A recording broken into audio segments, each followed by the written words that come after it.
last one of these videos, we looked at the performance of Canon's 50mm FD and EF f1.8 lenses. Since these were both overall linear extending lenses, though honestly of very similar designs, the question naturally arises whether all overall linear extending lenses would have similar breathing characteristics. That is, they get narrower as they focus closer to the camera.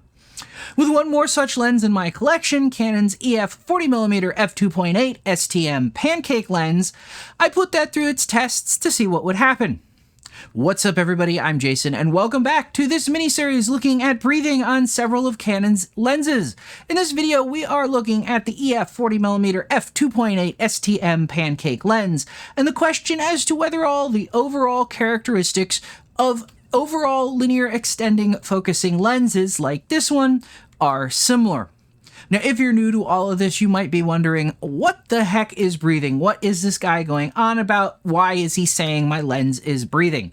Well, put simply, breathing is the term used to describe a change in angle of view that accompanies focusing. This aberration poses a problem for video shooters where the constant change in composition while focusing can become a significant distraction. Now, fortunately, purpose-built video and cinema lenses are designed to prevent this from happening. Unfortunately, for most of us using hybrid or old DSLR lenses on our mirrorless cameras, many of our lenses still suffer from this aberration. With that said, my test protocol for all of this was pretty simple. I have a pair of white targets. Really, they're just a bit of gaffer tape stuck to a black photographic background. The camera is set up so that the targets are positioned near the edges of the frame, and a series of shots are made starting at the minimum focus distance and then focusing outward towards infinity using my camera's focus bracketing function. Now, for completeness, the test images are all shot as small JPEGs, though honestly any size JPEG would work. Now, as an aside, there isn't any advantage to using RAWs here, at least not the way I'm doing these tests, so I didn't. I also didn't turn off distortion correction either, in part because most of us will have it on anyway, and in part because more lenses than ever before are now forcing us to use it. Now, the real magic that happens here is on the computer, where the JPEGs are fed into some software that I wrote that measures the distance between the test target centers and in each frame, and then ultimately compares them to the last image, which should be taken at infinity focus. Now, by comparing the infinity position, which tells us the true focal length and therefore true angle of view of the lens, with each of the closer positions, I can determine how much the angle of view is changing and plot that against focus distance and focus position. Now, given that this lens uses an overall extending focusing system, meaning that in order to focus, all of the lens elements are moved farther away from the camera, it shouldn't surprise anyone that this lens breathes. By moving the lens further away from the camera to focus closer, you are effectively increasing the lens's focal length.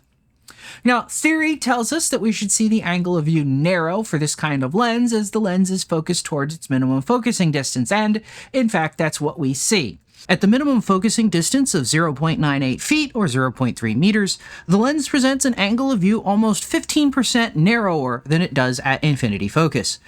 This translates to a focal length of approximately 46 millimeters. Now, comparing this to the EF 50mm f1.8 STM, since both lenses are overall linear extending designs, they both exhibit the same direction of view shift. That is, the image gets narrower, the angle of view gets narrower as the lens focuses towards its minimum focus distance. However, the magnitude of the two lenses isn't the same. In fact, it's almost not even comparable. Even though the 40mm f2.8 STM focuses some 14% closer, the angle of view change is nearly 25% lower. Such is the impact of having that 10mm shorter focal length on breathing with this simple focusing mechanism.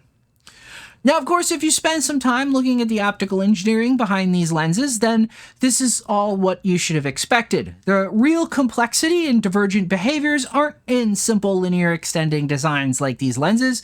They're in the complex internal and rear focusing designs that can kind of do whatever they want. So with that said, I hope you found this useful or at least interesting. If this kind of thing seems like it might be your kind of thing, please consider subscribing if you haven't already. If you'd like to help support this channel, you can help us by liking and sharing this video. You can also support us directly by hitting that thanks button or buying yourself something you've always wanted from one of the affiliate links in the description below. And as always, thanks for watching, and I'll see you later.